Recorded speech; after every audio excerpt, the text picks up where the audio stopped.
नमस्कार सभी साथियों को। साथियों, हमारा जैसा कि आज का जो टॉपिक है वो अरावली की चोटियाँ हैं। बहुत ज़्यादा जो बच्चों ने मैसेज किए थे वो इसी टॉपिक को लेकर के या फिर एक त्योहार टॉपिक को लेकर क्वेश्चन किए थे साथियों कि दो टॉपिक को अच्छे से कंटेस्ट करवा दीजिए। तो पहले मैं अरावली की जो चोटियाँ हैं वो लेके चल रहा हूँ, क्योंकि हर एग्जाम के अंतर्गत है। ऐसा कोई पेपर नहीं है जिसके अंतर्गत है अरावली की चोटियों का प्रश्न न आए। पीछे के आप पेपर दे सकते हो, अधीनस्थ बोर्ड के दे सकते हो, आरपीसी के पेपर भी आप विश्लेषण कर सकते हो। इन फ्यूचर जो आगे पेपर होगा उन तमाम पेपर के अंतर्गत है अरावली की चोटियों का प्रश्न 100% आता है, और वो भी आरोही या अवरोही क्रम के अंतर्गत ज़्यादा पूछता है। तो बच्चे बहुत कंफ्यूज होते हैं कि इतनी सारी चोटियां हैं, उनकी ऊंचाई कैसे याद करें, किस प्रकार से उनको आरोही या अवरोही क्रम में रखें। तो इस वीडियो के माध्यम से ये मैंने पार्ट फर्स्ट बनाया है। इसमें अरावली की चोटियों को ट्रिक की वाइज आपको याद करवाने का मैं प्रयास करूंगा। उम्मीद करता हूं टॉपिक आपको अच्छे से कंठस्थ हो जाएगा। साथियों, बेसिक जो ट्रिक है वो सारे बताते हैं कि 4-5 जो ट्रिक पढ़ते हैं, जैसे कि गुरु से दिल जरा अच्छा। लेकिन इसके पश्चात की आजकल क्या है, इन चोटियों की बजाय आगे की चोटियां हैं। ऋषिकेश है, कमलनाथ है, जेल डूंगरी चोटी है, जारोला पर्वत है, नाहरगढ़ है, जयगढ़ है, या फिर सीरावास है। इन चोटियों का प्रश्न ज़्यादा पूछता है वो कि उनकी ऊंचाई कितनी है, कौन से जिले के अंतर्गत है। तो दोस्तों, पहले मैं बात कर दूं, आपको बता दूं क्वेश्चन आते कैसे हैं। साथियों, अरावली की चोटियों के अंतर्गत जो क्वेश्चन आपसे पूछे जाएंगे उसके अंतर्गत है, एक तो पूछा जाएगा चोटियों का आरोही क्रम। चोटियों का आरोही क्रम पूछा जाएगा आपसे, या फिर आपसे पूछा जाएगा चोटियों का अवरोही क्रम। या तो आरोही क्रम पूछेगा आपसे, या आपसे पूछेगा चोटियों का अवरोही क्रम। साथियों, पूछा जाएगा उस पेपर के अंतर्गत है। और इसके अतिरिक्त बात करें, दूसरी बात के अंतर्गत आपसे क्या पूछेगा साथियों, वो आपसे पूछेगा इन चोटियों के बारे में कि इन चोटियों को सुमेल करना है, सुमेलित करना है। इसमें क्या होगा, आपको एक तरफ चोटियां दी जाएगी, जैसे कि कोई जरगा दे देगा, जैसे कि कोई वो हम पढ़ लें यहाँ पे खो चोटी दे देगा। ये चोटी दे करके सामने ये चोटी कौन से जिले में है, तो वहाँ पे जिले का मिलान करना आपसे पूछेगा। जैसे आरएस 2018 में पूछा गया था, चोटियां देख करके उनके जिले सामने दे देगा, उनको मिलान करना आएगा। या चोटियां देख करके जिले नहीं देगा तो उन चोटियों की ऊंचाई देख करके आपको वहाँ से मिलान करना साथियों वहाँ पे पूछ सकता है। जैसे कि ये क्वेश्चन इसमें आपको दे रखा है, यहाँ पे ऐसे प्रश्न आपको मिलेंगे। तो आपको चोटियां देख करके सामने उनकी ऊंचाई दे देगा, या चोटियां देख करके उनके जिले दे देगा। ये सारी चोटियों को क्रम में रख देगा, उनका आरोही या अवरोही क्रम पूछेगा। इसके अतिरिक्त मैं बात करूं दूसरी कि और क्वेश्चन किस प्रकार पूछ रहा है आजकल है। इसके अतिरिक्त जो आजकल पूछ रहा है साथियों, वो ये प्रश्न आ रहा है इसमें है, जैसे कि आरोही अवरोही और सुमेलित करने के अलावा जो प्रश्न आजकल पूछ रहा साथियों, उसमें सुनिए वो क्या पूछेगा आपसे। वो पूछेगा कुछ चोटियों के बारे में। आरोही अवरोही क्रम तो आ चुका है। राजस्थान की कोई उत्तरी अरावली की चोटी दे देगा, राजस्थान की मध्य अरावली की चोटी दे देगा, राजस्थान की दक्षिणी अरावली की चोटी दे देगा। जैसे उत्तरी अरावली की रघुनाथगढ़ दे देगा, मालखेत दे देगा, और वो इसमें है लोहागढ़ दे देगा, सीरावास दे देगा। तो उत्तरी अरावली की चोटी पूछेगा सबसे ऊंची कौन सी है। फिर मध्य अरावली की चोटी देख के पूछेगा, जैसे टोटगढ़ दे दी, मोराइजी दे दी, नागपाड़ी दे दी, पूछेगा कि मध्य अरावली की सबसे ऊंची चोटी कौन सी है। दक्षिणी अरावली की चोटी दे देगा, जैसे कि शेर, जरगा, अचलगढ़, कुंभलगढ़, आबू दे देगा। दक्षिणी अरावली की चोटियों में से ये चोटियां देख करके पूछेगा कि इनमें से ऊंची चोटी कौन सी है, नीचे की चोटी कौन सी है। तो ऐसा प्रश्न भी आपको साथियों वो पूछ सकता है, इसलिए आपको कंठस्थ ये होना चाहिए है। तो लीजिए साथियों, इस टॉपिक की शुरुआत करते हैं। देखिए, सबसे फर्स्ट है इस टॉपिक अपनी शुरुआत करें साथियों, तो नंबर 1 है अरावली की चोटियां हैं दोस्तों याद करने की। इसमें मैं पार्ट फर्स्ट ले रहा हूं, तो इसमें जो चोटियों की ट्रिक पढ़ोगे साथियों वो मैं यूनिट वाइज बताऊंगा आपको, कई पार्ट बनेंगे उसके है। तो उसमें सुनिए, सबसे पहला जो पार्ट आता है, सबसे पहला जो खंड आता है, उसके अंतर्गत सबसे पहले की जो ट्रिक है, सुनिए ट्रिक क्या रहेगी। ट्रिक दोस्तों वो ये है, पहले की जो ट्रिक है सिंपल सी है, गुरु से दिल जरा अच्छा। गुरु से दिल जरा अच्छा। साथियों अभी इसके अंतर्गत हम पढ़ेंगे कि अरावली की चोटियों के अंतर्गत है। यहाँ से शुरुआत करता हूँ, गुरु से दिल जरा अच्छा है। तो इसमें आप देखोगे चोटियाँ कौन कौन सी निकलेगी। देखिए तो इसके अंतर्गत आप पढ़ेंगे गुरु से कौन सी है दोस्तों, तो गुरु से पढ़ेंगे तो वो आएगी गुरु शिखर। गुरु से चोटी कौन सी है, तो वो कौन सी आ गई, गुरु शिखर है। से पढ़ेंगे तो कौन सी है, शेर है। दिल से पढ़ेंगे तो कौन सी है, दिलवाड़ा है। जरा से पढ़ेंगे तो कौन सी है, जरगा है। और ऐसे दोस्तों दो आएगी, एक तो ऐसे है अबू, और एक ऐसे कौन सी पढ़ेंगे, अचलगढ़ है। तो ये क्रम चलेगा दोस्तों है। इसमें देखिए सबसे जो ऊंची चोटी है वो कौन सी आ रही है, गुरु शिखर आ रही है। सबसे ऊंची की चोटी कौन सी है, वो गुरु शिखर है। फिर इसके बाद नीचे की कौन सी है, शेर है। फिर इसके बाद कौन सी है, देलवाड़ा है। और इसके बाद कौन सी दोस्तों, जरगा है। अब यहाँ पे कंफ्यूज करेगा कि आबू भी ऐसे है, अचलगढ़ भी ऐसे है। तो देखो दोनों में ए को मैंने ए काट दिया, अब बच क्या गया, च बच गया, बच क्या गया, बै बच गया। हमारी जो व्यंजन माला होती है, व्यंजन माला में बै बकरी, जैसे बै पहले आता है या च पहले आता है, व्यंजन माला में पहले च आएगा तो फिर कौन सी आएगी, अचलगढ़। और उसके बाद फिर कौन सी आएगी, आबू चोटी आएगी है। अब दोस्तों सुनिए, इतनी चोटियों में जो जरगा चोटी है ना, वो जरगा चोटी सिर्फ और सिर्फ किस जिले के अंतर्गत है, उदयपुर के अंतर्गत है। बाकी सारी की सारी जो चोटियां दोस्तों हैं वो कहाँ पे है, सिरोही जिले के अंतर्गत है। तो गुरु से दिल जरा अच्छा में गुरु शिखर सिरोही में, शेर सिरोही में, दिलवाड़ा सिरोही में, अचलगढ़ सिरोही में, अब उस सिरोही के अंतर्गत आ जाएगी।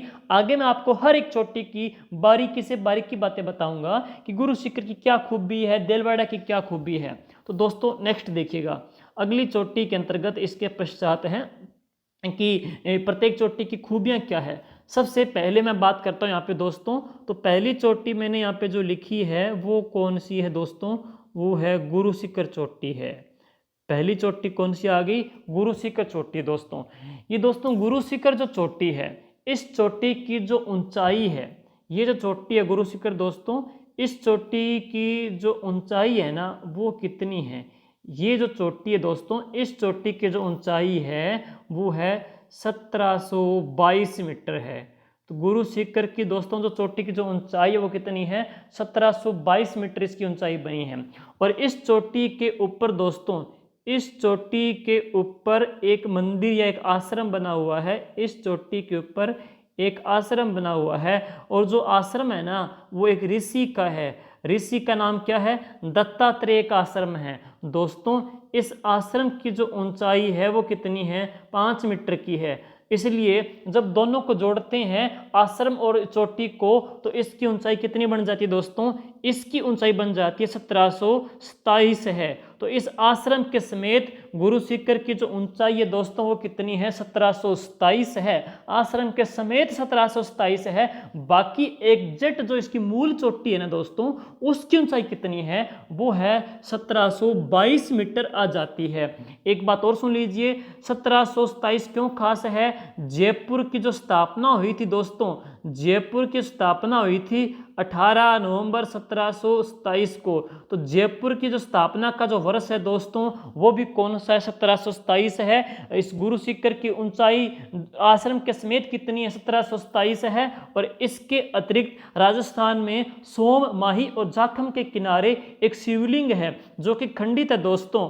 उस खंडित शिवलिंग का जो नाम है वो क्या है, बणेश्वर। तो बणेश्वर जो खंडित शिवलिंग है, इसकी स्थापना किसने की थी, संत मावजी ने की थी। और कौन से वर्ष की थी, 1727 में की थी। तो बणेश्वर धाम की स्थापना 1727 में है, जयपुर की स्थापना 1727 में है, और गुरु शिखर की ऊंचाई इस आश्रम के समेत दोस्तों कितनी है, 1727 है। और यहाँ पे क्या है, काफी साधु संत बैठे रहते हैं। अतः एक बार दोस्तों कर्नल टोड यहाँ पे गए थे और यहाँ पे काफी साधु संतों को देखा, तो कर्नल टोड ने कह दिया कि ये तो क्या है, संतों का शिखर है। तो कर्नल टोड ने दोस्तों इसे क्या नाम दिया है, कर्नल टोड ने इसे नाम दिया है, वो संतों का शिखर नाम दिया है। ये रहा दोस्तों जो मंदिर है, गुरु शिखर का मंदिर है। गुरु शिखर का जो मंदिर है, आश्रम है, ये जो आश्रम है वो किसका है, ऋषि दत्तात्रेय का आश्रम है जिसकी ऊंचाई कितनी है 5 मीटर की है। और इसी आश्रम के कारण गुरु शिखर को जो नाम दिया गया है दोस्तों वो दिया गया है संतों का शिखर। और इस संतों का शिखर दोस्तों जो नाम दिया था वो किसने दिया था दोस्तों, वह जो नाम दिया था वो दिया था कर्नल जेम्स टोड ने दिया था। तो ये जो नाम है ना दोस्तों वो कर्नल जेम्स टोड ने नाम दिया है गुरु शिखर को, संतों का शिखर कहा है। इसकी जो ऊंचाई है वो कितनी है 1722 मीटर है। आश्रम के समेत दोस्तों इसकी ऊंचाई कितनी है 1727 मीटर आ जाती है। अब इसके पश्चात है दूसरी जो चोटी करते हैं गुरु से, अगली चोटी देखेंगे दोस्तों तो से कौन सी आ जाएगी, शेर चोटी है। तो से कौन सी दोस्तों, शेर चोटी है। शेर चोटी भी कहाँ पे है, सिरोही के अंतर्गत है। तो शेर चोटी भी कहाँ पे है दोस्तों, सिरोही के अंतर्गत है। आपसे मैं पूछूं कि हल्दी घाटी का शेर किसे कहा जाता है, महाराणा प्रताप को कहते हैं। हल्दी घाटी का शेर दोस्तों महाराणा प्रताप को कहा जाता है। और महाराणा प्रताप जो हल्दी घाटी के शेर थे ना, उनकी जो मृत्यु हुई थी वो कब हुई थी, 1597 को हुई थी। 19 जनवरी 1597 को महाराणा प्रताप की मृत्यु हुई थी। तो शेर महाराणा प्रताप थे जिनकी मृत्यु 1597 है। शेर चोटी भी कौन सी दोस्तों, सिरोही है। और शेर चोटी सिरोही है और इसकी ऊंचाई भी कितनी है 1597 मीटर है। तो इसकी जो ऊंचाई है वो है 1597 मीटर आ जाती है। तो शेर सिरोही में 1597 मीटर है दोस्तों। गुरु से दिल। अब इसके पश्चात दोस्तों हम पढ़ेंगे अगली जो चोटी वो कौन सी है, दिलवाड़ा है।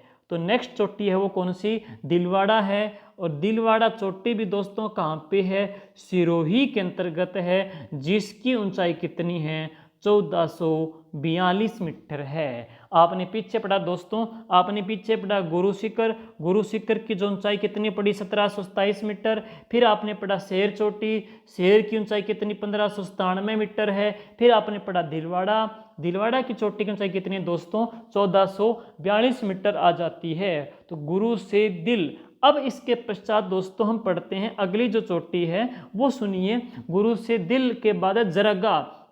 तो नेक्स्ट दोस्तों जो चोटी है 4 नंबर चोटी पढ़ रहे हैं वो कौन सी है, जरगा चोटी है। लेकिन इंपॉर्टेंट क्यों खास है कि जरगा जो चोटी है दोस्तों वो कौन से जिले के अंतर्गत है, जरगा चोटी उदयपुर जिले के अंतर्गत है। जागते हैं उदय होते, याद करने का तरीका क्या है, जैसे हम जागेंगे जरगा जागे, जागे कब हम उदय होते हम जाग गए, तो जागे हम उदय होते, जरगा कहाँ पे उदयपुर के अंतर्गत है। लेकिन दोस्तों इसकी जो ऊंचाई है वो कितनी है 1431 मीटर है। तो जरगा की जो ऊंचाई है दोस्तों वो 1431 मीटर आ जाती है। अब बात करते हैं इसको लेकर के कुछ प्रश्न बनते हैं, जैसे कि ये है, जैसे कि राजस्थान के अंतर्गत है 2 चोटियां फैली हुई है इस प्रकार से। एक का तो नाम क्या है जरगा, और दोस्तों एक चोटी का नाम क्या है रागा। ये 2 चोटियों का क्रम है, लड़ी है। और एक बात करते हैं इन 2 चोटियों का जो क्रम है दोस्तों वो कौन से जिले के अंतर्गत है, उदयपुर जिले के अंतर्गत है। ये दोनों चोटियां दोस्तों कहाँ पे हैं, उदयपुर जिले के अंतर्गत है। इन चोटियों का दोस्तों जो क्षेत्र है वो हमेशा क्या रहता है, हरा भरा रहता है। इन्हीं चोटियों का जो एरिया है वो हमेशा हरा भरा रहता है, इसीलिए देशहरों को कहा जाता है। इस क्षेत्र को क्या बोलते हैं, देशहरों, क्योंकि ये जो देश है दोस्तों वो हमेशा हरा भरा रहता है, इसीलिए इसको क्या कहते हैं, देशहरों कहा जाता है। तो इस क्षेत्र को दोस्तों देशहरों कहते हैं, इसे देशहरों कहा जाता है। याद कैसे करेंगे, जैसे कि गुरु शिखर 1727 मीटर, शेर 1597 मीटर, दिलवाड़ा 1442 मीटर, और जरगा कितनी है 1431 मीटर आ जाती है। जरगा और आगा की पहाड़ी कहाँ पे, उदयपुर में। इन दोनों का क्षेत्र दोस्तों हमेशा हरा भरा रहता है, इसीलिए इसको क्या बोलते हैं, देशहरों कहा जाता है। अब आगे पढ़ेंगे दोस्तों अगली जो चोटी है वो कौन सी है। नेक्स्ट आपने पढ़ा गुरु से दिल जरा अच्छा, गुरु से दिल जरा जो अच्छा है। तो अगली जो चोटी दोस्तों पढ़ेंगे वो है अचलगढ़। दोस्तों अगली जो चोटी है वो अचलगढ़ चोटी है। ये जो चोटी दोस्तों वो कौन सी है? अचलगढ़। और अचलगढ़ चोटी भी कहाँ पे है? सिरोही के अंतर्गत है, जिसकी जो ऊंचाई है दोस्तों वो कितनी है? 1380 मीटर है। तो 1380 मीटर अचलगढ़ चोटी की ऊंचाई आ जाती है। और दोस्तों इस चोटी के ऊपर एक दुर्ग बना हुआ है। इस चोटी के ऊपर दोस्तों एक दुर्ग बना हुआ है, और इस दुर्ग का जो नाम है वो कौन सा है? अचलगढ़ दुर्ग है। तो अचलगढ़ जो चोटी है दोस्तों वो कौन से जिले के अंतर्गत है? सिरोही के जिले के अंतर्गत है। इसके ऊपर दुर्ग कौन सा बना है? अचलगढ़ दुर्ग बना है। मैं आपको इस दुर्ग की बड़ी बड़ी बात बताऊं दोस्तों, तो पहली खूबी आएगी ये कि दोस्तों इस दुर्ग को क्या बोलते हैं? अचलगढ़ जो दुर्ग है ना, इसे बोलते हैं बौराथल दुर्ग कहते हैं। और इस दुर्ग का जो निर्माण है दोस्तों वो किसने करवाया था? राणा कुंभा ने करवाया था। 1452 के अंतर्गत करवाया था। और ये जो दुर्ग है दोस्तों वो कौन सी श्रेणी में आता है? गिरी श्रेणी के अंतर्गत आ जाता है। और कहते हैं कि एक बार कुंभा कहीं बाहर गया था और उसकी गैर हाजिरी में इस दुर्ग के ऊपर है वो आक्रमण जो किया था ना, वो गुजरात के महमूद बेगड़ा ने आक्रमण किया था। ये मूर्तियों को तोड़ रहा था। तो उसी दरमियान क्या हुआ कि महमूद बेगड़ा की सेना के ऊपर है मधुमक्खियों ने आक्रमण कर दिया था। इसी वजह से कहते हैं कि इस दुर्ग का नाम पड़ गया बौराथल दुर्ग कहते हैं। और राजस्थान में भंवरों की मधुमक्खियों की जो देवी है ना दोस्तों वो कौन सी है? जीण माता। और मधुमक्खी का जो पालन है उसे एपीकल्चर भी कहा जाता है। तो मधुमक्खी के पालन को एपीकल्चर बोलते हैं। मधुमक्खियों की देवी कौन सी? जीण माता है। मधुमक्खियों वाला जो दुर्ग या भंवरों का जो दुर्ग है दोस्तों वो कौन सा? अचलगढ़ दुर्ग है। अचलगढ़ जो दुर्ग है वो किस चोटी पे बना है? अचलगढ़ चोटी पे बना है। अचलगढ़ चोटी की जो ऊंचाई है दोस्तों वो कितनी है? 1380 मीटर है, जो कहाँ पे? सिरोही के अंतर्गत है। इस दुर्ग की और बात करते हैं। इसी दुर्ग में राजस्थान के एकमात्र साहित्यकार की 108 मण की 108 मण की मूर्ति है। और वो उसी साहित्यकार की है जिसने वेली कृष्ण रुक्मणी को हिंदुओं का 5वां वेद और 19वां पुराण कहा था। 5वां वेद और 19वां पुराण कहा था। वो किसने कहा था? कवि दुर्सा आडा ने कहा था। दुर्सा आडा की 108 मण की पित्तल की प्रतिमा कहाँ पे है? अचलगढ़ दुर्ग सिरोही में है। और अचलगढ़ दुर्ग सिरोही में राजस्थान का एकमात्र बना हुआ है क्या? अंगूठा मंदिर। क्या बना है? अंगूठा मंदिर है। तो राजस्थान का बना हुआ है एकमात्र क्या? अंगूठा मंदिर। अंगूठा मंदिर कहाँ पे है? अचलगढ़ दुर्ग सिरोही के अंतर्गत है। तो ये है अचलगढ़ दुर्ग की खूबियां आ जाती है। इसमें ओखा रानी का महल भी दोस्तों बना हुआ है। तो आपने जो ट्रिक पढ़ी थी दोस्तों, सबसे पहले ये देखो, गुरु से गुरु शिखर कंप्लीट, शेर से शेर कंप्लीट, दिल से दिलवाड़ा कंप्लीट, जरा से जरगा कंप्लीट, ऐसे अचलगढ़ कंप्लीट आ जाती है। तो ऐसे कौन सी चोटी होगी दोस्तों? अचलगढ़ चोटी भी कंप्लीट हो चुकी है आपकी। और अगर कुछ आपको मैं अचलगढ़ दुर्ग के बारे में दिखाना चाहूँ तो दोस्तों ये आ जाता है आपका अचलगढ़ दुर्ग। तो ये जो दुर्ग है ना दोस्तों वो कौन सा है? अचलगढ़ दुर्ग है। तो ये जो दुर्ग है वो अचलगढ़ दुर्ग है। वो किसने बनाया था? राणा कुंभा ने बनाया था। बसंतगढ़ दुर्ग सिरोही में कुंभा ने बनाया। और अचलगढ़ जो दुर्ग दोस्तों वो भी किसने बनाया था? राणा कुंभा ने ही इस दुर्ग का निर्माण करवाया था। अब सुनिए, आगे पढ़ते हैं। अगली अंतिम जो चोटी रह गई है वो कौन सी है? आबू। तो इसके बाद अगला जो खंड पढ़ेंगे, इस ये एक टुकड़ा हो गया है। इसके बाद अगली जो ट्रिप चलेगी नेक्स्ट पार्ट की वो सुनिए क्या है। इसके बाद आबू। देखो आबू, आबू है दोस्तों। आबू की आबू का जो पुराना नाम है वो तो क्या है? अर्बुद प्रदेश है। आबू का जो पुराना नाम है अर्बुद प्रदेश। आबू की दोस्तों जो देवी है वो कौन सी है? अर्बुदा माता है। अर्बुदा माता को क्या कह देते हैं? अर्बुदा माता को राजस्थान की वैष्णो देवी भी कहा जाता है। आबू के अंतर्गत दोस्तों राजस्थान की बनी हुई है क्या? दूध बावड़ी बनी हुई है। तो राजस्थान की दूध बावड़ी कहाँ पे बनी है दोस्तों, आबू के अंतर्गत बनी है। इसी आबू को राजस्थान का हिंदू ओलंप्स कहा था, ज़्यादा यहाँ पे मंदिर बने हैं, इसी वजह से कर्नल टोड ने इसको क्या नाम दिया, राजस्थान का हिंदू ओलंप्स नाम दिया था। हिंदू जो ओलंप्स नाम दिया था दोस्तों, वो किसने दिया था, कर्नल टोड ने दिया था। मैं आपको यहाँ पे कराने जा रहा हूँ, आबू है, इस आबू की जो ऊंचाई है दोस्तों वो कितनी है, 1295 मीटर है। तो आबू की जो ऊंचाई है दोस्तों वो 1295 मीटर है। कहाँ पे, ये सिरोही के अंतर्गत है। तो आबू की जो ऊंचाई है दोस्तों वो 1295 मीटर है और ये कहाँ पड़ती है, ये सिरोही के अंतर्गत पड़ती है।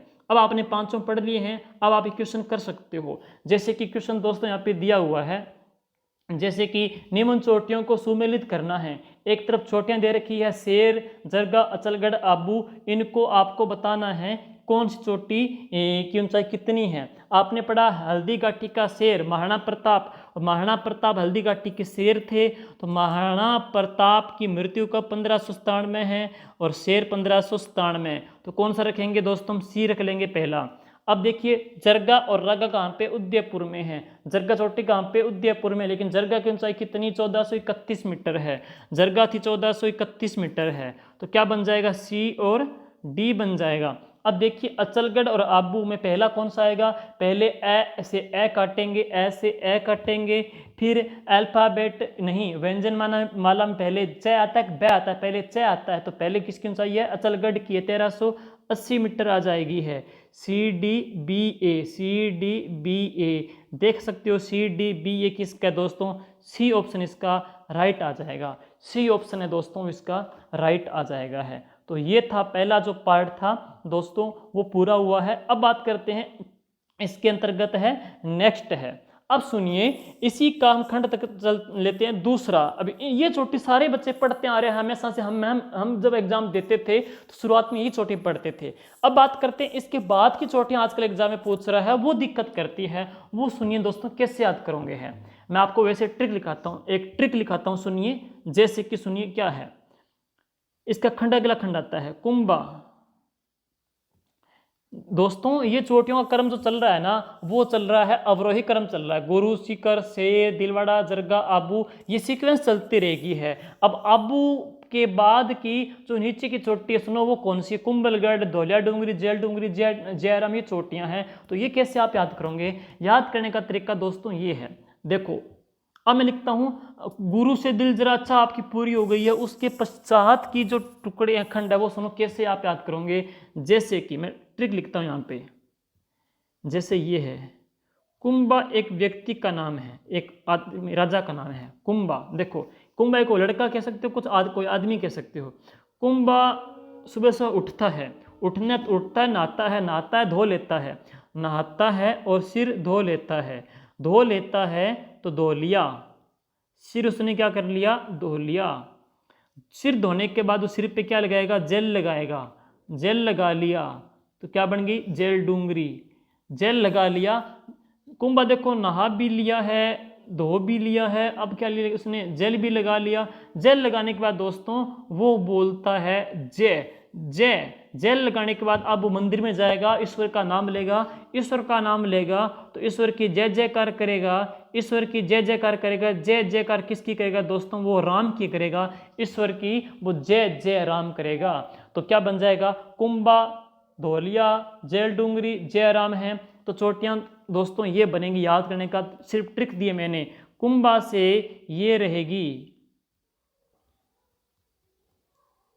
कुंभलगढ़, फिर कौन सी है, धौलिया डूंगरी, फिर कौन सी है, जेल डूंगरी, फिर कौन सी है, जयराम चोटी है दोस्तों। कुंभलगढ़ जो चोटी है दोस्तों वो कहाँ पे है, राजसमंद में है। धौलिया डूंगरी कहाँ पे, उदयपुर में। जेल डूंगरी कहाँ पे, उदयपुर में। जयराम जो चोटी दोस्तों हैं वो कहाँ पे है, सिरोही के अंतर्गत है। तो सिरोही के अंतर्गत है।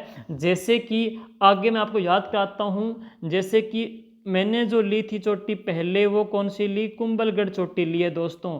और कुंभलगढ़ जो चोटी है वो कौन से जिले के अंतर्गत है, तो ये है राजसमंद जिले के अंतर्गत है। कुंभा ने धो लिया, राजसमंद के अंतर्गत आपने पढ़ा है। 12 दूनी 24, 12 एकम 12, 12 दूनी 24। कुंभलगढ़ जो चोटी है दोस्तों वो 1224 मीटर ऊंची है, 1224 मीटर ऊंची है कुंभलगढ़ जो दुर्ग है। अब बात करते हैं कुंभलगढ़ जो दुर्ग बना है, आपसे पूछे कुंभलगढ़ जो दुर्ग बना है वो हेमकूट पहाड़ी पर, कुंभलगढ़ को क्या बोलते हैं दोस्तों, हेमकूट भी कहा जाता है। कुंभलगढ़ जो दुर्ग है ना उसको और क्या कहते हैं दोस्तों, उसे सूर्य दुर्ग भी कहा जाता है। और कुंभलगढ़ जो दुर्ग है वो कौन से दरे के ऊपर बना है, तो दरे का नाम क्या है, हाथी की नाल। तो कुंभलगढ़ जो दुर्ग है दोस्तों वो हाथी की नाल दरे के ऊपर बना हुआ है, उसे क्या बोलते हैं, सूर्य दुर्ग भी कहा जाता है। और ये दुर्ग राजस्थान का एक ऐसा दुर्ग है जिसकी दीवार कहते हैं, आप चित्र में देखोगे इसकी दीवार दोस्तों, इस दुर्ग के बारे में कहा जाता है, कहा किसने था, यह कहा था अबुल फजल ने कहा था कि कुंभलगढ़ की जो दीवार है वो इतनी चौड़ी है कि 4 या 5 घुड़सवार इसके ऊपर है एक साथ चल सकते हैं। तो 4 या 5 घुड़सवार इसके ऊपर एक साथ चल सकते हैं। और यह कितनी किलोमीटर है, यह कितनी किलोमीटर लंबी है दोस्तों, यह 36 किलोमीटर लंबी है। कुंभलगढ़ की जो दीवार है वो 36 किलोमीटर की लंबी है, जिसके बारे में जो बात कही थी कि 4 या 5 घुड़सवार एक साथ चल सकते हैं दोस्तों, तो वो है किसने कही थी, वह कही थी अबुल फजल ने बात कही थी। तो ये जो बात कही थी दोस्तों वो अबुल फजल ने कही थी कि ये जो दुर्ग है वो इसकी दीवार 36 किलोमीटर लंबी है, इसके ऊपर 4 या 5 घुड़सवार एक साथ चल सकते हैं। और इसके बारे में बात करते हैं कि इसी दुर्ग की ऊंचाई को देखते हुए, एक प्रश्न और आ जाता है कि वो दुर्ग, ये कुंभलगढ़ दुर्ग इतना ऊंचा है कि नीचे से ऊपर की ओर देखने पर सिर की पगड़ी गिर जाती है, सिर की पगड़ी वाली जो बात कही थी दोस्तों वो किसने कही थी, वह भी अबुल फजल ने ही बात कही थी। किसी सिर की पगड़ी तक गिर जाती है, बात किसने कही थी, अबुल फजल ने ही बात कही थी। तो कुंभा से कुंभलगढ़ आ गया। अब सुनिए धौलिया, सुबह उठते हम धो लेते हैं, नहा धो लेते हैं, तो धौलिया डूंगरी चोटी दोस्तों है, वो धौलिया डूंगरी जो चोटी है ना इसकी ऊंचाई आपसे पूछे कितनी है, तो धौलिया डूंगरी चोटी है दोस्तों, इस धौलिया डूंगरी चोटी की जो ऊंचाई है वो है 1184 मीटर है। धौलिया डूंगरी की ऊंचाई कितनी है, 1184 मीटर की आ जाती है। नेक्स्ट इसके बाद है धोल या फिर जेल लगा लिया, तो जेल की जो ऊंचाई कितनी है दोस्तों, जेल जो डूंगरी है, जेल डूंगरी की जो ऊंचाई है वो 1166 मीटर है। तो जेल डूंगरी कितनी है, 1166 मीटर आ जाता है। लेकिन दोस्तों आपसे इन चोट जैसे धौलिया डूंगरी, जेल डूंगरी, जयराम चोटी इनकी ऊंचाई नहीं पूछेगा, हाँ बल्कि ये पूछ सकता है, ये 4-5 चोटी देख करके उनका क्रम निर्धारण करना आपसे पूछ सकता है। अब जैसे कि आपसे क्वेश्चन आपको यहाँ पे देते हैं दोस्तों, जैसे कि इस प्रकार पर दे देगा, ये है यहाँ पे जिला दे देगा, देखिए इसमें क्या है, आपको ये दे दिए चोटियाँ दे दी इसने हैं, निम्न चोटियों का सही अवरोही क्रम क्या है। अवरोही क्रम दोस्तों क्या होता है कि ऊंची फिर नीची फिर नीची, सबसे बड़ी चोटी आएगी, फिर इसके बाद छोटी, फिर छोटी, फिर छोटी आएगी है। ट्रिक क्या थी देख, अब इसमें ये प्रश्न दे रखा है, पहले आप ट्रिक लिख लोगे। इसमें ट्रिक क्या थी कि कुंभा ने धोल लिया, फिर जेल लगाया, फिर क्या की जैबलीर गुराम की है, ये इसका क्रम रहेगा है। ऊंचाई मत पढ़ो चाहिए। सबसे ऊंची कौन सी, कुंभलगढ़ है, तो इसमें उसने क्या पूछ रहा है, निम्न चोटियों का अवरोही क्रम क्या है, निम्न चोटियों का अवरोही क्रम क्या है। जयराम चोटी शायद दोस्तों मैंने अभी तक इसकी मैंने आपको शायद कराया नहीं है, जयराम चोटी, हाँ देखो कुंभलगढ़ आपने पढ़ ली है, कितनी 12 दूनी 24 है, कुंभलगढ़ कितनी होगी 1224 मीटर हो चुकी है। और इसके बाद धौलिया डूंगरी कितनी हो गई है, 1184 मीटर हो चुकी है। जेल डूंगरी 1166 मीटर हो चुकी है दोस्तों। जयराम जो चोटी है ना दोस्तों, इस जयराम चोटी की जो ऊंचाई है वो कितनी है, 1090 आ जाती है। तो जयराम चोटी की ऊंचाई कितनी है दोस्तों, 1090 आ जाती है। कुंभलगढ़ 1224 आ चुकी है। आपको क्या करना है, इन चोटियों का क्रम देखना है।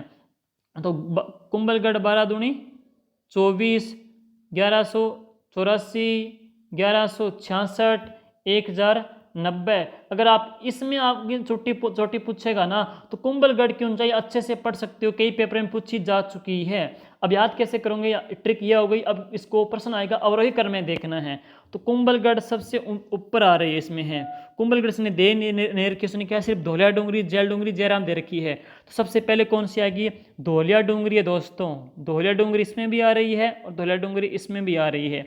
धौलिया डूंगरी के बाद छोटी कौन सी है, जैल डूंगरी या जयराम। ट्रिक में देखेंगे धौलिया, फिर जेल लगाया, फिर कौन सी आएगी, जेल डूंगरी, फिर क्या बोली, जयराम बोली। तो इसका राइट आंसर कौन सा दोस्तों, ये आ जाएगा, सी आ जाएगा। धौलिया, जेल लगाया और जय बोली, धौलिया, जेल लगाया और जय बोली। तो ये ट्रिक दोस्तों इसकी पूरी हो चुकी है। तो इसके अभी तक 2 खंड हो गए। एक तो आपने पढ़ी थी गुरु से दिल जरा अच्छा, कंप्लीट हो चुकी है, गुरु से दिल जरा अच्छा, और गुरु से दिल जरा अच्छा, ये कंप्लीट हो चुकी है दोस्तों। उसके बाद मैंने आपको जो कराई थी वो ये करवाई है, कुंभा ने धौलिया, जेल लगाया और जय बोली रघुराम की। अब दोस्तों इसके बाद है, सुनिए नेक्स्ट जो खंड आता है, नेक्स्ट जो खंड आता है वो सुनिएगा। अगला जो प्रश्न है, अगली जो तीसरी जो ट्रिक चलेगी, पार्ट 3 चलेगा, उसमें क्या है दोस्तों, मैं यहाँ पे जो ट्रिक जो चोटियाँ हैं उनका यह क्रम लेता हूँ। देखिए जैसे कि यहाँ पे मैं लिख रहा हूँ रुमाल, रुमाल, ये उत्तरी अरावली की चोटियाँ दोस्तों, उत्तरी अरावली की ऊंची चोटियाँ हैं। रुमाल याद करने का तरीका है रुमाल, या इसको बोलते हो रुमालो, रुमालो। रै से जो चोटी आएगी वो कौन सी है, रघुनाथगढ़। रै से कौन सी है दोस्तों, रघुनाथगढ़ है। माँ से कौन सी है, मालखेत, माँ से कौन सी है, मालखेत है। लो से कौन सी है दोस्तों, लोहागर्ल है, तो लोहागर्ल है। रघुनाथगढ़, मालखेत और कौन सी है, लोहागर्ल आ जाती है। रघुनाथगढ़ चोटी 1055 मीटर की है, मालखेत 1052 मीटर की है, लोहागर्ल 1051 मीटर की है। बाकी आप भूल जाना चाहिए, लेकिन इन चोटियों का जो अंतर है ना वो 1-1 के 2-2 मीटर का है, एग्जैक्टली अंतर है। ये बहुत ज़्यादा इंपॉर्टेंट है दोस्तों, इसमें 1 इंच का फर्क नहीं है। 1055, 1052, 1051, ये ट्रिक आपको याद करने का तरीका ये बनेगा, रुमाल, रैमाल, रुमाल। रै से रघुनाथगढ़, माँ से मालखेत, लो से लोहागर्ल हो गई है। अब रघुनाथगढ़ जो चोटी है वो कौन से जिले के अंतर्गत है, ये जो चोटी रघुनाथगढ़ दोस्तों यह सीकर जिले के अंतर्गत है। मालखेत चोटी भी कहाँ पे दोस्तों, सीकर जिले के अंतर्गत है। जबकि जो लोहागर्ल जो चोटी है दोस्तों वो कहाँ पे है, झुंझुनू के अंतर्गत है। कहते हैं लोहागर्ल वही स्थान है जहाँ पे महाभारत युद्ध के पश्चात है पांडवों ने अपने हथियार है, लोहे के जो हथियार है वो गलाए थे, इसीलिए इसको क्या बोलते हैं, लोहागर्ल बोलते हैं। इसी लोहागर्ल के अंतर्गत राजस्थान की 24 कोस की परिक्रमा प्रसिद्ध है। राजस्थान की 24 कोस की जो परिक्रमा है दोस्तों वो कहाँ की प्रसिद्ध है, लोहागर्ल की मानी जाती है। अब एक प्रश्न आपसे पूछेगा, जैसे चोटियाँ दे देगा और उनके जिले दे देगा, मिलान करना है। धौलिया डूंगरी, जयराम चोटी, मालखेत चोटी और जरगा चोटी। देखो दोस्तों धौलिया डूंगरी आप बता सकते हो, शायद आपने पीछे पढ़ा है। धौलिया डूंगरी कहाँ पे, असंगत पूछ रहा है दोस्तों, ये असंगत पूछ रहा है। धौलिया डूंगरी कहाँ पे है, उदयपुर के अंतर्गत है। जयराम चोटी कहाँ पे, सिरोही के अंतर्गत है। मालखेत कहाँ पे, सीकर के अंतर्गत है। जरगा और आगा कहाँ पे है, उदयपुर के अंतर्गत है। तो जरगा चोटी दोस्तों राजसमंद में न होकर के कहाँ पे होगी, उदयपुर के अंतर्गत होगी। तो यही इसका राइट आंसर माना जाता है, माना जाएगा। तो ये इसका दोस्तों राइट आंसर आ जाएगा है। अब हम बात करते हैं अगली जो है। अभी तक दोस्तों मैंने जो 3 पार्ट आपको बताई हैं, एक बार मैं रिवाइज करा दूं वापस आपको। एक सुनिए, आपने पढ़ा था गुरु से दिल जरा अच्छा। एक आपने पढ़ा है कुंभा नहा और धौलिया, कुंभा नहा और धौलिया। उसके पश्चात है उसने क्या लगाया दोस्तों, उसके पश्चात उसने जेल लगाया। उसके बाद कुंभा ने नहा लिया, धो लिया, जेल लगाया और जय बलि रघुराम की है। इसके बाद आपने पढ़ी थी रै मा लो, रै मा लो। रै से पढ़ी रघुनाथगढ़, माँ से कौन सी मालखेत, लो कौन सी लोहागढ़ हो गई है। तो 1 गुरुशिखर, शेर 2, दिलवाड़ा 3, जरगा 4, आबू आचलगढ़ 5, आबू 6 जाती है, कुंभलगढ़ हो गई है, धौलिया डूंगरी हो गई है, जेल डूंगरी हो गई है, जयराम चोटी हो चुकी है, रघुनाथगढ़ हो गई है, मालखेत हो गई है और कौन सी हो गई है, लोहागढ़ दोस्तों हो चुकी है। अब इसके पश्चात है हम बात करते हैं अगला जो पार्ट है, अगली जो ट्रिक है वो सुनिए। इसी के साथ मैं बता रहा हूँ आपको अगली चोटी कैसे याद करोगे हैं। अगली चोटियों को याद करने के दोस्तों एक ट्रिक है। मुझे पता ये चोटियाँ हार्ड चोटियाँ दोस्तों, बहुत टफ चोटियाँ हैं, एक दिन में आप याद नहीं कर पाओगे। लेकिन इतनी चोटियाँ सारी एक दिन में याद नहीं कर पाओगे, लेकिन एक दिन में एक पार्ट तो कर सकते हो। जैसे गुरु से दिल जरा अच्छा है, आपने पढ़ लिया एक दिन में। अगला दिन पढ़ोगे तो कौन से पढ़ोगे, कुंभा ने धो लिया, नहा लिया, धो लिया, जेल लगाया, जय बोली रघुराम की। तीसरे दिन पढ़ोगे क्या, रूमाल। चौथे दिन क्या पढ़ोगे, अगली जो पार्ट पढ़ेंगे। अगर ऐसे अगर रोजाना 15 मिनट ही पढ़ो ना तो टॉपिक आपका दोस्तों कवर हो जाएगा, चोटियां कभी नहीं भूलोगे। लेकिन एक बात और है, ये चोटियां आप रट्टा मत मारो। इन चोटियों का जो सीक्वेंस मैं बता रहा हूं, सभी चोटियों के जिस प्रकार से नाम लिखो, एक से लेकर के लास्ट तक है। दूसरी तरफ आगे सामने उनके जिले लिखो, फिर उनके सामने उनके आगे ऊंचाइयां लिखो। इस प्रकार से चोटी, जिला और ऊंचाई, इस प्रकार से जो डायग्राम बना करके आप याद करोगे दोस्तों, 100% गारंटी है आप कभी भूल जाओ तो कभी नहीं भूलोगे। मैंने भी दोस्तों इस प्रकार से चोटी याद की और आज लगभग 85 चोटी इस प्रकार से, प्रत्येक चोटी की मुझे ऊंचाई और जिले वगैरह इसमें हमने याद कर रखे हैं। इसी प्रकार से मैंने पढ़े हैं, ऐसे नहीं कि ऐसे कि कोई याद हो गया। हाँ, लेकिन इसकी मैंने मेरी अपनी ओर से कोई ट्रिक बनाई है, उन ट्रिक के माध्यम से मैंने जहाँ पे जरूरत पड़ी उनको याद कर लिया है। तो आप भी इसको हेल्प करोगे तो आप इनको भूलोगे नहीं है। अब सुनिए आगे, अगला जो खंड पढ़ते हैं वो ट्रिक क्या है दोस्तों, वो ट्रिक ये है, सुनिएगा। देखो, ऋषि, जो ऋषि लोग होते हैं दोस्तों, ये जो ऋषि लोग होते हैं ना, वो भोजन करते हैं। वो कमल के जो पत्ते होते हैं, कमल के पत्तों में क्या करते हैं दोस्तों, ये भोजन करते हैं। कमल के पत्तों में दोस्तों ये क्या करते हैं, भोजन करते हैं। जो ऋषि मुनि होते हैं वो कमल के जो पत्ते होते हैं, कमल के जो फूल होते हैं, उनको साथ लेकर के उनकी पूजा करके फिर क्या करते हैं, भोजन करते हैं। ऋषि लोग क्या करेंगे, पहले कमलों को चढ़ाएंगे, उसके बाद क्या करेंगे, भोजन।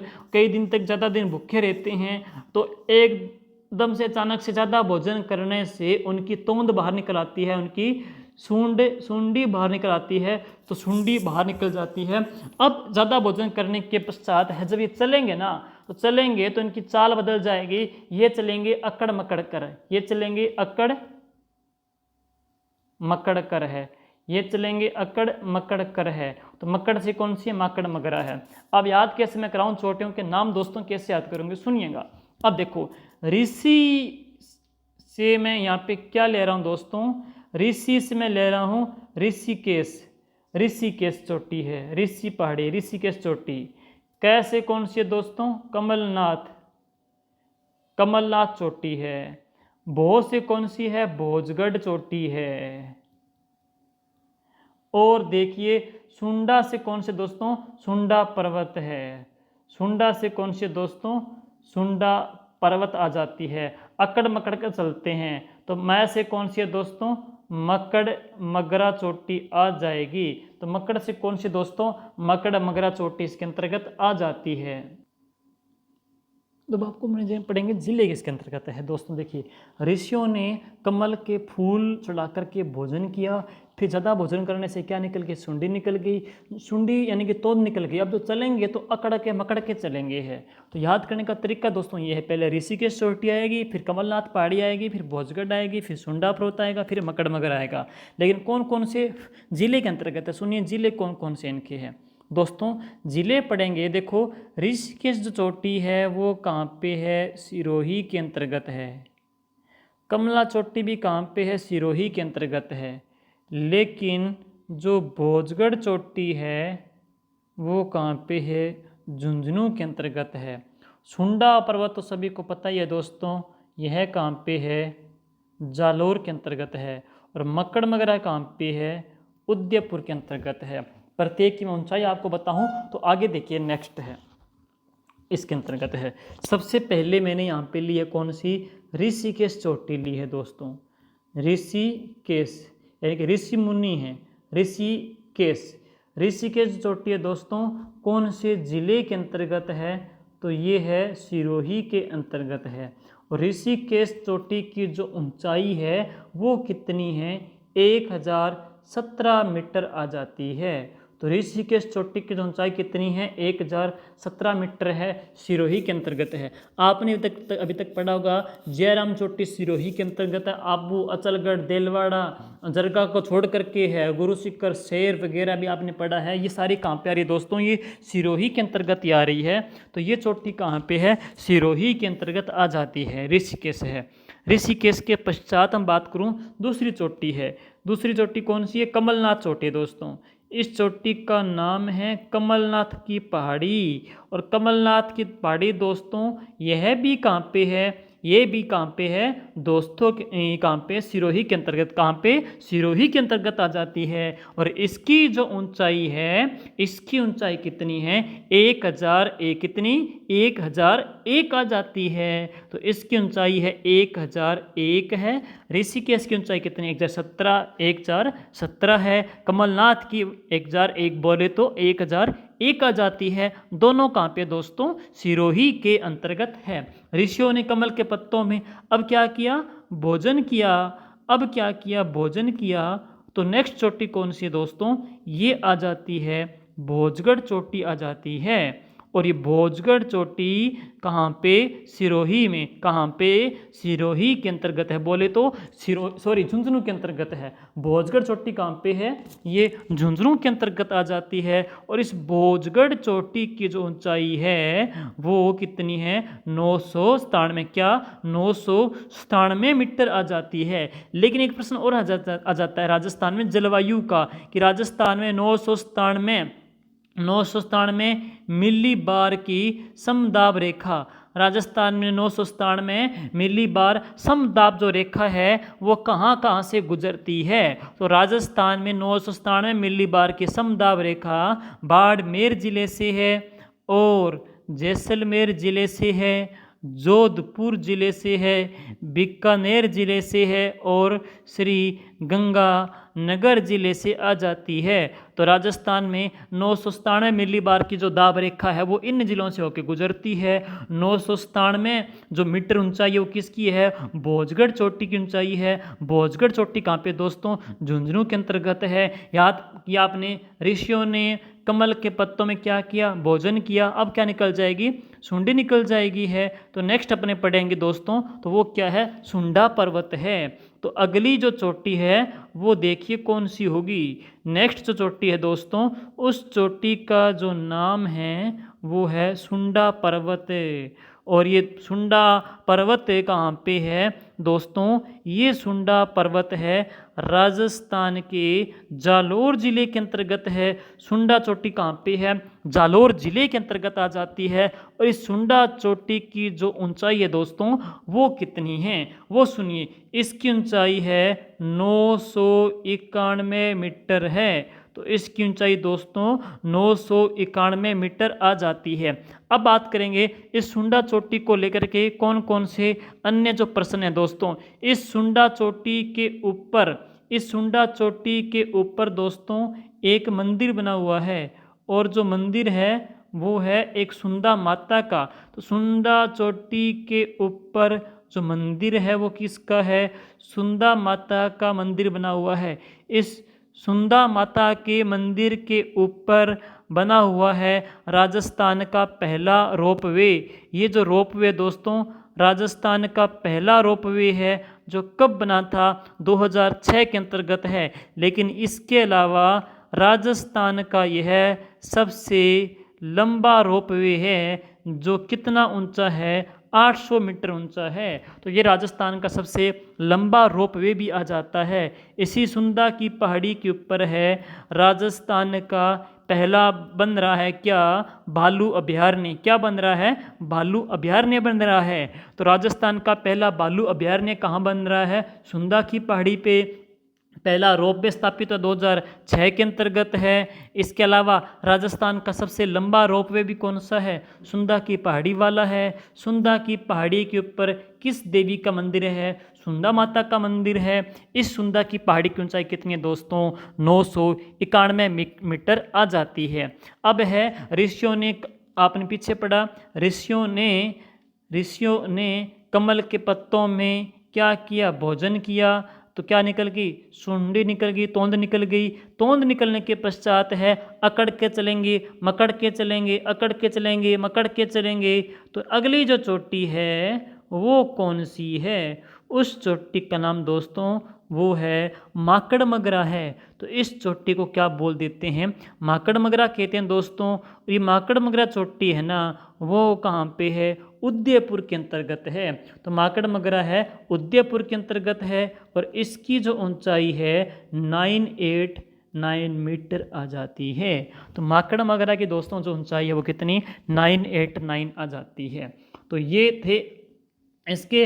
अब आप क्वेश्चन कर सकते हो, जैसे कि आपको चोटियों का सही क्रम पूछ रहा है वो इसके अंतर्गत है। तो देखिए सही चोटियों का क्रम बताना है। एक क्वेश्चन इसमें मैंने डाला था,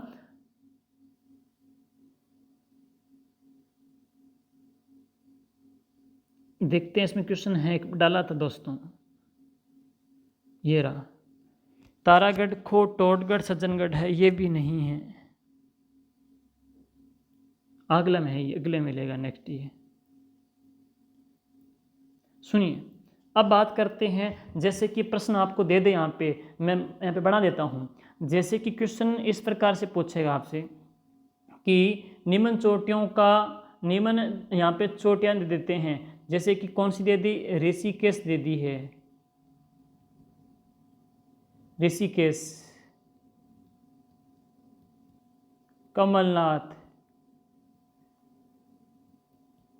भोजगढ़ है और माकड़ मगरा। इनके वो जो लिख देता है सामने, जैसे कोई उदयपुर के अंतर्गत है, कोई झुंझुनू के अंतर्गत है, कोई सिरोही के अंतर्गत है, एक पाली के अंतर्गत। पूछेगा कि निम्न में से असंगत चोटी कौन सी है? मतलब क्या है कि निम्न चोटियों को उनके जिलों के साथ दिखाया गया है, कौन सी चोटी इनमें से गलत दे रखी है? दोस्तों ऋषिकेश सिरोही में है ही, भोजगढ़ झुंझुनू में है ही, मकड़ मगरा उदयपुर में है, लेकिन कमलनाथ पाली में नहीं है दोस्तों। कमलनाथ चोटी भी कहाँ पे है? सिरोही के अंतर्गत आ जाती है। तो ये था इसका पार्ट है। अब अगला सुनिए, नेक्स्ट है अगला जो 4-5 नंबर जो ट्रिक पढ़ते हैं वो सुनिए, वो आपको अंतिम में ट्रिक कराऊंगा, उसके बाद की चोटी अगले वीडियो में करेंगे। अब सुनिए अंतिम जो मैं ट्रिक बता रहा हूँ अगली चोटियों की है, वो सुनिए क्या है। वो ये ट्रिक है, देखो सज्जन, एक राजस्थान में एक सज्जन पुरुष आया था, एक सज्जना आया था, साजन आया था, एक सज्जन पुरुष आया था, और उस सज्जन पुरुष का जो नाम था वो क्या था? Colonel Tod. तो कर्नल टोड क्या थे? एक सज्जन पुरुष थे।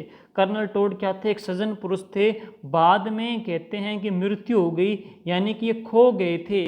और कहाँ खो गए थे? तारों की छांव में, तारों की छांव में चले गए, तारों में चले गए, तारों में खो गए थे।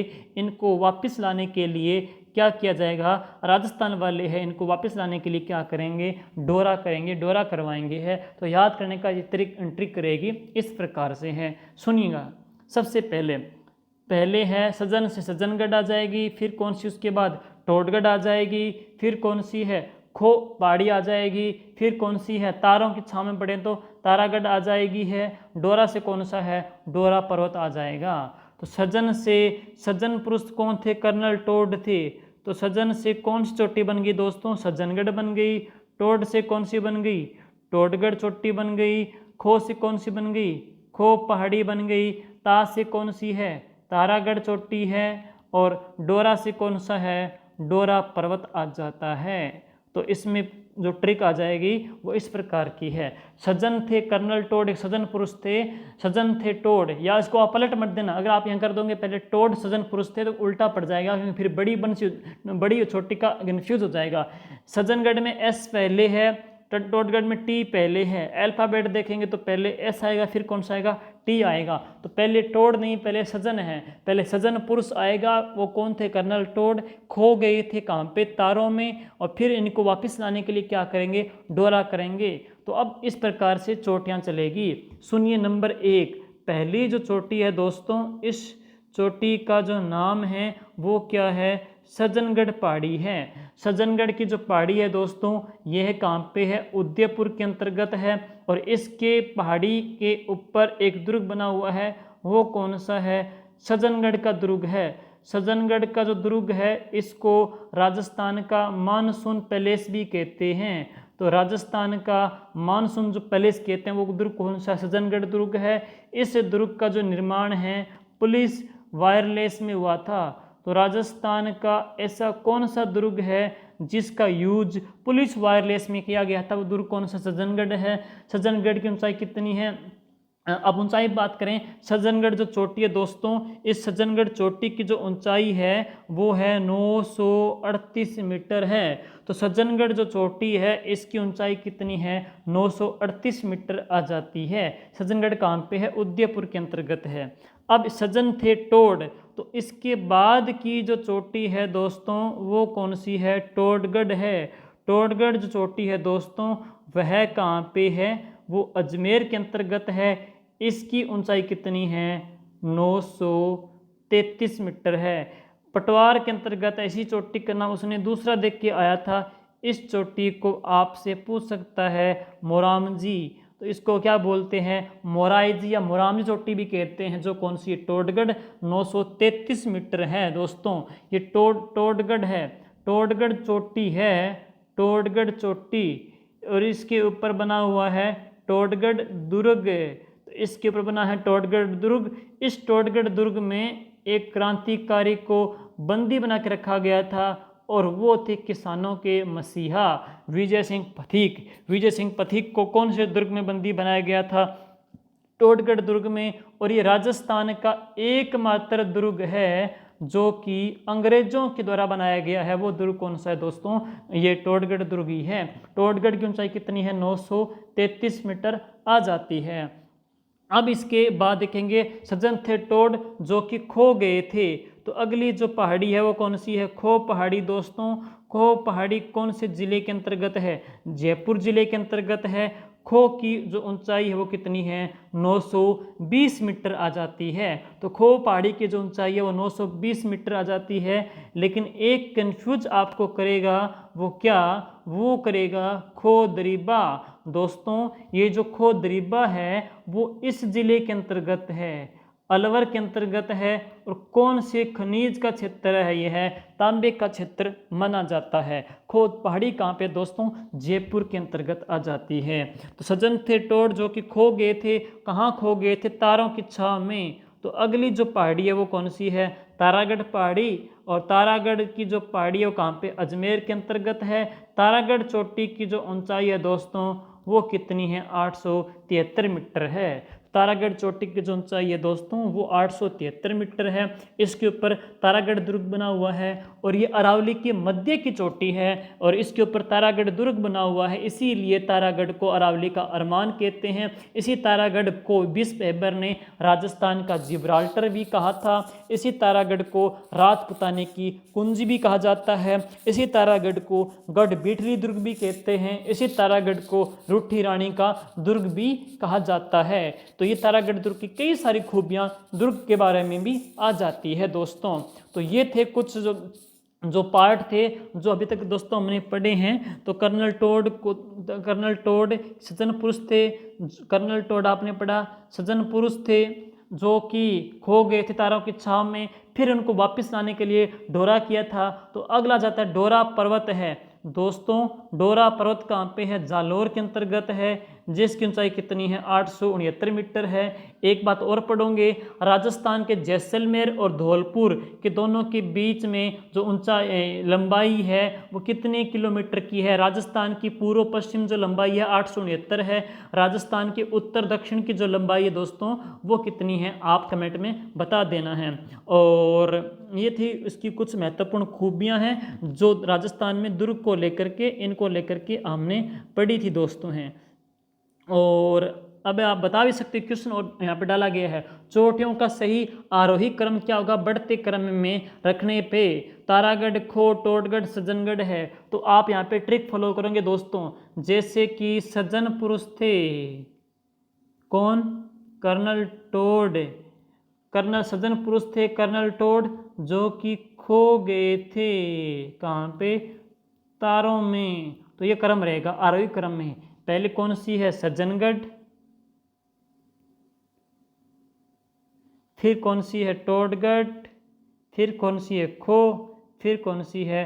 तारागढ़ है। तो दोस्तों इसकी ये राइट आंसर इसका माना जाएगा है। तो दोस्तों ये जो पार्ट है, मुझे पता है एक दिन में आपसे याद नहीं होता, इनको आप टुकड़ों में पढ़ोगे तो आपकी याद हो जाएगा। एक दिन में एक इसके पार्ट 5 बढ़िया पढ़ लो, अगले दिन 5 पढ़ लो, ऐसे ऐसे 5-5 पढ़ोगे तो आपकी चोटियाँ कभी गलत नहीं होगी दोस्तों। ये जो वीडियो था वो पार्ट फर्स्ट वीडियो था, इसके बाद 10-12 चोटी और करा करके ये चोटियाँ आपको मैं पूरी करवा दूंगा, क्योंकि तकरीबन इन्हीं चोटियों का एग्जाम में प्रश्न दोस्तों आता रहता है। अगले वीडियो के अंतर्गत है बेराठ, बाबई, नाहरगढ़, जयगढ़, बरवाड़ा, सिरावास, बानगढ़, आमेर, ये कुछ चोटियाँ रह रही है जिनको वहाँ पे निपटा दिया जाएगा। धन्यवाद दोस्तों। जय हिंद, जय भारत।